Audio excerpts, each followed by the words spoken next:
Hi everybody, this is Dario. Welcome to my channel Motley Reads.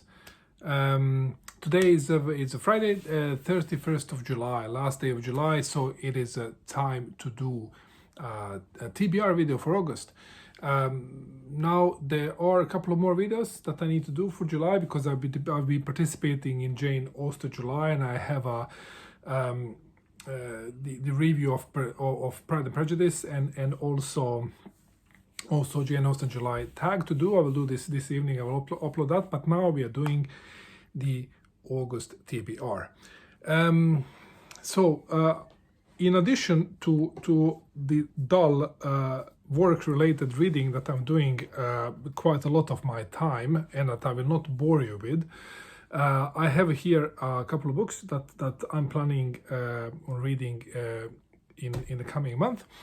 So as you probably know, the ones that follow me since before certainly know that my participation in Jane Austen July was actually my first experience with reading Jane Austen. Despite the fact that my wife has been trying to get me for decades to read, I never wanted to do, and I'm really glad that I now did. So I was planning on actually continuing to listen to my wife, and there is another author that she's been also for decades trying me to read, but I never read anything by this author. Now I think that some of you are going to get surprised, but this author is Virginia Woolf. So I know, very bad of me, but I have all intentions to actually to make it right now. So I have decided to read two books by Virginia Woolf during August. My wife will help me with the reading scheme, because we're gonna read them together as we did with the Jane Austen books and discuss them every day. It was a lot of fun. So we are going to start with To the Lighthouse, and this we have, of course, copies of To the Lighthouse, her copies of To the Lighthouse, but I wanted my own copy, so I purchased this one. Beautiful edition by Vintage Classics. So this is the one that we're gonna start with, and then the second book is Mrs. Dalloway, and this is her copy. I've ordered one of Vintage Classics. It didn't come yet, so until it comes, I'm showing this one. This is her copy of Mrs. Dalloway. So these two we are going to read during August. And I'm going to do reviews on them. I'm really looking forward to reading both of them. I understand, it's a different type of writing than Jane Austen. I know a lot about the Bloomsbury Group, and quite interested in everything that has to do with that period and especially English culture, and so I've read a lot around it.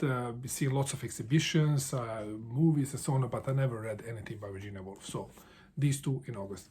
So before I jump into Virginia Woolf now, between Austen and Woolf, I need a palate cleanser, so that I don't transition from one fantastic reading experience that has been ongoing for a couple of weeks now, just quit cold turkey, go into something else that is equally great but in a different way.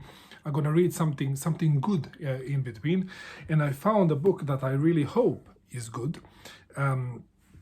Is this book by Lionel Shriver, The Motion of the Body Through Space. This is a new book by her, and this is a book about a couple in the 60s named Remington and Serenata. And it says like this: allergic to group activities of any kind, all her life Serenata has run, swum and cycled on her lonesome. But how now that she's hit 60, all that physical activity has destroyed her knees. As she contemplates surgery with dread, her previously sedentary husband Remington, recently and ignominiously redundant, chooses this precise moment to discover exercise, which should be good for his health, right? Yet as he joins the cult of fitness that seems increasingly to consume the whole of the Western world, her once modest husband burgeons into an unbearable narcissist. Ignoring all his other obligations in the service of extreme sport, he engaged a saucy, taunting personal trainer named Bambi, who treats his wife with contempt. When Remington announces his intention to compete in a legendary grueling triathlon, Metal Man, Serenata is sure he's going to end up injured or dead, but the stubbornness of an aging man in lycra is not to be underestimated. So I'm not in the 60s, but I'm sure I'm going to recognize a lot in here, like many middle-aged men. So I'm really looking forward to this one as a palate cleanser. And then the fourth book for August that I've chosen is a non-fiction book that I talked about in my video on Foucault's pendulum, and this is this one, Lost in Math: How Beauty Leads Physics Astray by Sabine Hossenfelder. Sabine is a theoretical physicist. She's German, research fellow of Frankfurt Institute Advanced Studies, and she's writing about how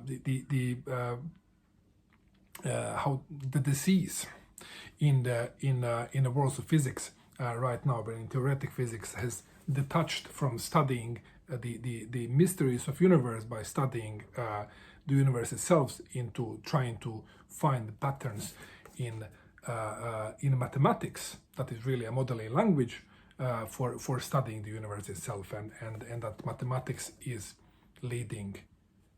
Beauty of mathematics is leading physics astray. So this is basically critical work against the current state of scientific research in the field of physics, and in particular theoretical physics. And I'm really looking forward to reading this one. There are lots of interesting things here that I think that I've recognized, judging from the reviews and interviews that I've seen on this book. So really looking forward to this. So these are basically the four books in addition to my job reading that I'm committed to read during August. And I have also selected two maybes. If I have time, then I will jump on them as well. The first one is this one. It's a book by the Serbian author Danilo Kiš, and Serbia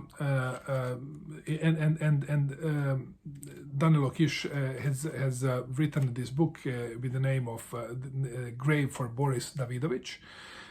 It is written 1976. This is a Swedish translation of that book. It's actually very well known and talked about in the Balkans, but I never came about to read it. So I'm really looking forward to read it. It's a slim volume, so it shouldn't be that difficult. And then there is a non-fiction book, Shadow Play, Behind the Lines and Under Fire, the inside story of Europe's last war by Tim Marshall, and this is a book on Kosovo War. Kosovo, being a province of Serbia, it was last of the Yugoslav wars of the 90s.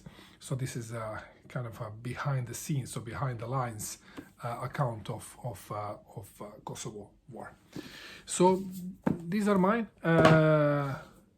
August reads. So let me know if you have read any of these books, if you liked them. If you didn't, please leave a comment below. And I guess I will be seeing you in a couple of hours when I sit down and do my Osten videos. They're gonna be good. See you.